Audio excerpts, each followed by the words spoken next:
Motherfuckers, it's been a while, boys, girls, everybody. It's been a minute, but we're back. I just made some fucking bomb ass chicken katsu, the best chicken katsu I've made. I put it in this broth. I put some gochujang in that broth. I ate it with some udon noodles. Oh my god, bust. The whole time we're eating, Julianne just was like, how do you know how to do this? I don't know. Because I was a sous chef when I was in college for my roommate, not a legitimate sous chef. Anyways, we're fucking back. But I'm not gonna promise we're back, but a month sober. We're back on our sobriety ride.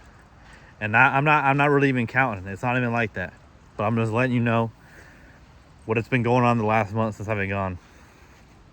I just had to get sober, man. Because I mean, clearly, well, what the fuck am I talking about, bro? The video, I think one of the last videos I titled was like, I fucking hate myself. And it's just me just being so self-deprecating and all this shit. Little the whole time it's just because I'm, like in the metaphorical dopamine sunken place. And my depression walks the same path as the addiction. So when I allow one in, the other just kind of follows along. And so I just kind of put myself in a stupor. But we make it out. We always shovel ourselves out. But it's kind of not embarrassing, but it's like, wow, should I really pat myself on the back for shoveling like myself out of a ditch that I built? You know what I mean?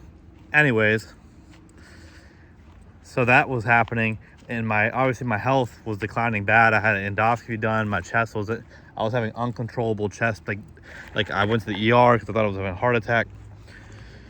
We got all that fixed. I'm having my second endoscopy done on Wednesday, but that's just to see if everything's working.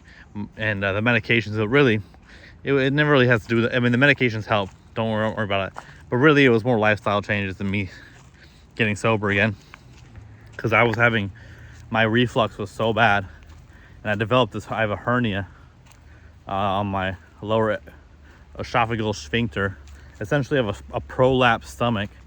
Like, my stomach is inside of my esophagus. So that was happening. A lot was happening. We're good. We got it fixed, bro. Life's beautiful. The sober life ain't so bad. And I know it's not. I don't know why I ever convinced myself otherwise. But I'm not going to sit here and get an ego about it. And then, because then, every time I say some shit like this, I'll never go back. Or every time I say some shit like, yo, Satan, devil, you can't fuck with me now. What are you gonna do? Throw the same old thing in my face again? Yeah, he will, and I'll take it. So this time I'm gonna stay humble. I'm not gonna try to challenge nobody. I'm not gonna spiritually challenge anyone. I'm just gonna. And it's weird. A lot of things started to happen in regards to other things. My company. Also, like, this opportunity that I had to reach out for, like, last May, that I completely had forgot about, reached out to me. And here's the thing. This is related to trading too. Trading, Super Smash Bros. Melee, these things, you get better at things like as you overcome the self, right? For example, like last May, I was really trying to do real estate photography. So I was calling all these companies, trying to reach out, trying to build my portfolio. And a couple of them were like, oh, we'll just send us your portfolio, we'll hit you up. Well, so I'm in therapy on last Wednesday. I get a call, I didn't even look, it was from this person. And they're like, hey, we would love for you to do photography to build your portfolio. And immediately, I called them back, they didn't answer. I texted back, they didn't answer. And immediately it was like, I was overcome with, I need this thing. Like, I'm going to miss out on this thing. It's here. Like, I need it. And so I thought to myself, oh, I'm going to keep calling. I'm going to keep texting. And then I was like, wait, what is the difference between now and like 10 minutes ago when they didn't call me? I had completely forgotten about this in totality. And it was like, oh, it's a reminder that I don't need this. That I don't need to stay in the scarcity mindset. I don't need to stay in this mindset where if I miss out on this opportunity, there's no more opportunities coming to me. So instead, I just let it go. I said what I had to say. I had reached out once. I replied. I said, how are you doing? And I said, da da da. And I left it. And it's the same thing with trading. Because in trading, you know, when you're doing an evaluation for those who don't understand, is like essentially you have to prove to a company that you know how to trade. And so they have rules for you. You have to make a certain amount of money in a certain amount of days. And for a lot of these people, what they do is they quote unquote full port, meaning that they just risk everything so they can try and pass. Like, let's say like to pass the account, you need to make $3,000 in a day. So full port on one trade, they'll risk a lot and either make it or break it. They either get the 3K or they lose, because you're only allowed to lose like, let's say like $1,000 before you make 3K. So they lose the 1,000 and then you're down. So you have to buy a new account and try again. But what the issue with that is the way that these companies make money is from people thinking they have to pull full port. They're tapping into like the hastiness, I need to get this done now. And so for me, in this eval I'm on right now, it's like I have 30 days to pass this. I'm not gonna force anything. And like, so there's two types of contracts, a micro and a mini. A micro contract is 10 times less that of a mini. So let's say you do one mini contract and you're about to profit $250. Well, on a micro, it would be $25. Like, what if you're in the same trade, right? And I thought to myself, why do I need to put I don't need to do a mini. I don't need to risk so much. The only reason I want to do that is so I can pass this fast. So then I could show my friends, look, I passed the eval. I did it. But all of those are reasons of the ego, and the market's going to test you a lot, and your life is going to test you a lot. It's like, how many times are you going to follow and satisfy the ego rather than staying grounded in the spirit? And it happens all the time. I mean, I was talking to my friend Jamil about this, you know, where, you know, I'm not going to talk about his business, but let's just say he made a purchase that beforehand we decided not to. But he made it because he's like, I deserve something, which he does. He's a great guy. He works his ass off. It's not like he doesn't deserve something. But in regards to financial literacy and how do you create money for your family and for your future family, like how do you build wealth, right? And I'm not saying everyone should be rich. That's not what I'm saying. But just normal things, your Roth IRA, your index funding, whatever it is. And I also understand that not everyone has disposable income to be doing this shit. I get that. I get that, my privilege, right? But what the capitalists want you to do, and these assholes they want you to do, is like, they want you to they're going to use marketing, and they're going to use everything in the world to psychologically make you feel like you need this. And they're going to use all sorts of different tactics. They're going to make you feel like this thing is going to bring, you know, you purpose. This thing that you're about to purchase is going to make you feel good. It's going to make you the man. It's going to make everyone in your life, you know, be like, holy shit, this guy's got money, right? That's how they're gonna market it in a way. It's like, oh my God, how could I ever have lived without this thing? I mean, what do you think, like, TikTok marketing is? Like, the TikTok fucking shop, it's a bunch of people buying like cheap fucking Chinese goods that they're gonna use one time, and they're gonna find it cool one time. That's the other thing, they're selling novelty, and you're gonna use this thing one time, and then it's gonna end up in a landfill, right? But it's how do you overcome all that noise as a person that's trying to stay grounded? It's very hard to overcome the noise in today's society. It's like, because it's all, I mean, look at the thing I'm recording on the phone, bro. The phone is designed to be addictive. That its whole purpose is to keep you on it, right? And so, wait, hold on. And so, sorry, there's somebody coming. But like, that's the whole point. And so, how do you overcome this? And it's in all sorts of things. It's like, when you feel like you need something, you got to check yourself, because you don't really need anything. You have everything you need. Now let's hold on. I don't need to keep doing the bean soup theory where I got to keep saying, well, you know, obviously if you're in a really tough state of poverty, this is not like you need food. Like, if this isn't, I'm not talking about basic goods and services. Like, food, shelter, and water. Like, you need those things. I'm not saying that. But when you're like, I need this watch, or you're like, I need this job, I need these things, the energy that you're emitting to the universe is one of lack. Your vibration is that you lack something. And so that's not how the universe works or how God works. You know, if God's within you, if you have the kingdom, the kingdom inside of you, the Holy Spirit inside of you, that's not how that's going to work. You're not tapped into the Holy Spirit. You're tapped into the flesh at that moment. And the vibration that you're sending out, because everything is always vibrating. Everyone has an EMS, and everyone's got all things have electromagnetic spectrum. What you're emitting in that moment is that you are in a state of lack, that you need something outside of yourself, you know, to be whole, to be whatever. And so then what is going to happen is you're going to keep seeing out in the world through your eyes, through all your senses. You're going to keep seeing things that consistently confirm that you are in a state of lack. You know, if I'm always saying I need money, or I need this, I need that, I'm constantly my vision is always going to be looking at those that have more than me, because I'm going to subconsciously be looking at, you know, people with more wealth, people with a better relationship, which I have a wonderful relationship. I'm not saying that, but for example, the bigger house, the better car, the better job, the better health, the sober person, and I'm gonna look at them with resentment and almost like with envy. And what do we say about envy? Envy is one of the deadly sins, right? And I'm gonna look at these people with envy, not because like I'm a malicious person, but because I'm in a state of lack. I'm in a state where I feel like I need things to feel whole, right?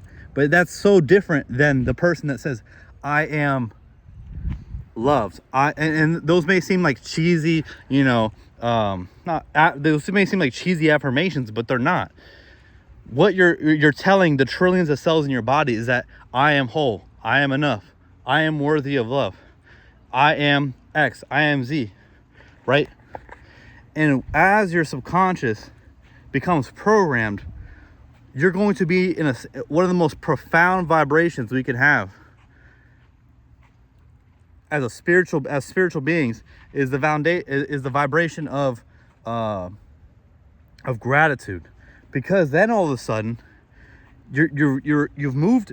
There's a spiral, and now I'm not saying there's bad emotions. Like there's appropriate anger, there's appropriate sadness, there's appropriate fear. That's fine. But when you spend so much time in these states and you don't acknowledge them as, you know, I'm in this state for this moment, but you spend days and weeks and months in these states and you don't snap back to wise mind, to higher self, then you're fucked, right? Because the person that's in the gratitude, in the highest vibration, you know, I'm not saying everything's kumbaya. It's very hard. But how powerful is the person with the world looking like how it is right now, you know, to be grounded, being like, I am so blessed. I can breathe air. I have a beautiful dog. I am everything that I've ever wanted to be. I am now what my, you know, I'm 25 and I can say I am now what my 19-year-old self only could dream of, and I'm more than that. You know, my life now is what my teenage self dreamt of, right? And you sit in that, and you start feeling you get to experience some weird feelings, because you're like, holy fucking shit, right? And I try to explain this to my friend who was talking about how he needs more money, you know, and he's probably one of the richest guys I know. And he's like my age, and he has like, he's built like $70,000 in his options account. You know, the average American, I think, has less than $1,000 in their savings. This guy has 70,000. I told him, I said, dude, you're richer than ever. Like, you're so wealthy, right? Like sit with that. And then he said, yeah, but I don't want to hear that. He's like, I'm so tired of people saying I should be happy with this. He's like, I want more. I want a lot. And I want the same things for sure. But it's more of like, I know that I'll be rich. I know that these things will happen. But what he doesn't understand is that money also is an energy. And if you constantly go out in the world and say, I need more money. You're always going to be dissatisfied. Cause I asked him, I said, so what amount are you going to stop thinking that? So, cause then I was like, I'm worried. Cause like when you get to the 200K, to 500K, to $1 million, you don't think that you're still going to be wanting more? Like, why do you think billionaires exist? Why do you think hundreds of millionaires exist? Because nothing's ever enough. And once those people have all the money in the world and they can buy everything, they start to do more shit, more fucked up shit to kind of satisfy that pleasure, or to satisfy that need for more, right? Because they can never be enough. They have a unsatiated appetite. And so I worry about him from time to time, because I'm like, he doesn't understand. By saying I need money, you're actually working in the wrong way. You're training your subconscious that money is a byproduct of productivity. That money is a byproduct of doing. But that's not what money is. You could actually flip that and have money come to you. Money is just energy. You could have money, you could have opportunities readily come to you, right? But that's not like a taught thing. And this might sound crazy, bro. For those of you that are following along, hey, I appreciate it. But for those of you that don't, what you need to understand is that money is an energy. And so what the capitalists and the people that run this society have tricked the people in the working class into almost doing somewhat slave labor is to, and that's not to like minimize what happened in this country. That's not, but I'm thinking about it more generally, is that they've convinced the people that you get money hourly. You get an hourly pay. You get every 2 weeks you get a pay for doing 40 hours a week, or however many hours a week. Your time spent working equals how much money you get. But immediately you would know that's bullshit, because you look at the entertainment industry. Who's to say that, I don't know, like, let's just say Drake. Who's to say that Drake is working harder than the nurses in the hospital? Like that, they don't. He doesn't. So money doesn't equal like productivity, right?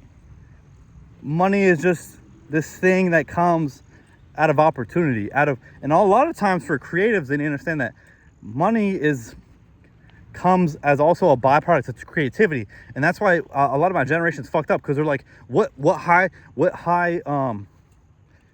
paying skill do I need to learn to make money? So their whole focus is obtaining the wealth, when really they don't understand that wealth is a byproduct of doing things. Not like productivity, but like, you know, if you get into your creative endeavors and you build something, a lot of times you can build something. And that's not to say to monetize everything. I think plenty of creatives just want to do their art. They don't care about being made. My sister being one of them. She doesn't give a fuck about the money, right? She just wants, but that's it. My sister's the perfect example of this. My sister is the richest person I know, and she hates money. She doesn't want it. She doesn't care about it. She doesn't ask for raises. And to me, she's getting paid so little at her job for what she does. She's a fucking beast. But to her, she's like, I have more than I ever wanted. I don't want more. But that idea that she doesn't need it is actually attracting more to her. It's giving her more. And she has so many great ideas and creative ideas, and she makes music, and she does all these things, and it comes, you know? My point being is that a lot of times when you chase money and you chase things, they get repelled, bro. You repel because by chasing, you're essentially, you're already putting yourself in the cat and mouse game. By chasing, you are putting yourself in the cat and mouse game. By chasing, you are telling the thing that you're chasing to run away. You know what I'm saying? What you should be doing is sitting still. You think, bro, you think this tree just got big from running around? This tree got big from growing the biggest roots. Do you understand that? The tree is fucking massive because we don't see how many roots it has in the ground. It's like money a lot of times too, and this video is not about money, just expand this to whatever else. Is like, how many seeds are you planting? How many roots are you growing? Right? The opportunity that came to me was a seed that I planted last May. Think about that. Last May I planted a seed and it finally grew, and nothing came out of it. but I don't need anything to come out of it because I've planted so many seeds over the years. This channel. Go look at my very first video and look what I wrote in the fucking description. That was a seed I planted, and it's gonna keep growing. And all my videos are like little roots. Some may die off, some may not, and that's okay, because at the end of the day, I'm just standing still and growing like a goddamn tree. Roots in the ground. Think about it. Anyways, I could keep yapping about all this shit forever. But see, this is what happens, bro. This type of thinking, the way I am now, is the very reason why I must be tricked back into addiction.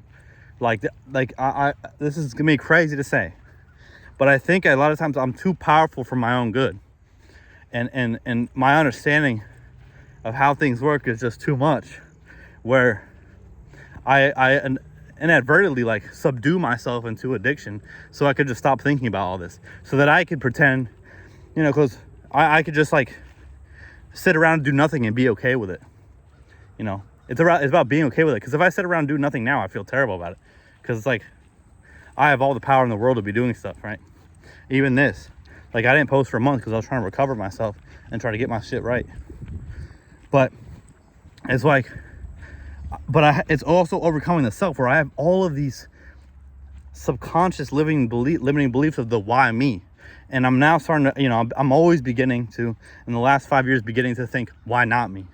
Or it's always gonna be me. You know, God only puts desires in your heart that you will fulfill, right? If you could see it, you could make it happen, right?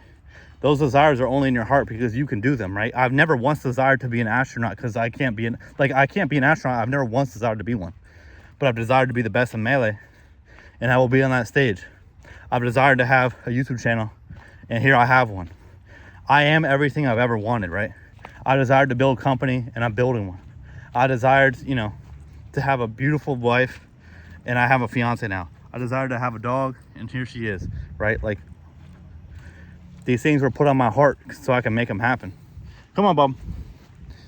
And so, may I ask you all, what is on your heart? What has been put on your heart that you think that it's delusional? You think, you know, whatever it is. But at the end of the day, and just, I'm not pushing, I'm not some evangelist. I don't give a fuck about that shit. But let's just say at the end of your life, you know, you meet with the universe, you meet with God, whatever. And it shows you all of the times where you denied yourself the pleasure of fulfilling that desire. All the times you said no, every time you rejected the opportunity, and then you thought to yourself, man, I never made something out of myself, or man, I really wanted to do this thing, but all it was a dream. You know, dreams are meant to be dreams, not reality. And then you're shown all the ways in which you could have made it reality. How bad would you feel, bro? You know, it's like, I don't know. I'm already living the dream of some version of me, right? I'm already living that dream. And so I must dream again. Dude, stop eating the grass, bro. And I'm gonna keep dreaming and keep fulfilling and keep dreaming. And I'm gonna scaffold my way into the most insane life of all time. And I already have that pretty much, but I'm gonna keep scaffolding. I'm gonna keep leapfrogging. And I think the last thing I'll say is, I was thinking about this the other day, like, you know, all this, like, for everyone else in my life, family, sometimes maybe Julianne, not really Julianne, but my family, my friends, people that from high school, people, everyone. For them, it's gonna look like I just came out of nowhere. For them, it's gonna look like everything just happened to me at one time, and that I'm lucky. And then you know, all these opportunities came my way. The love, the riches, the opportunity, the success, the whatever it is. To them, it just came at once. But to me, it was always said to be true. And like, for me, it's like how many videos did I make with no views? How many days have I spent practicing trading with nobody watching? How many days have I spent working in my company with nobody watching? You know, how many days have I spent in therapy? How many days have I spent working on myself? How many days have I've been out here in the woods just like pleading to God? Like, nobody saw any of that. So for everyone else, it happened suddenly. For me, there were so many steps. And for that, I love you guys. Guys, girls, gays, queers, they, them, these are any all. Everyone, anyone. Have a blessed rest of your Monday. See you on a beautiful Tuesday.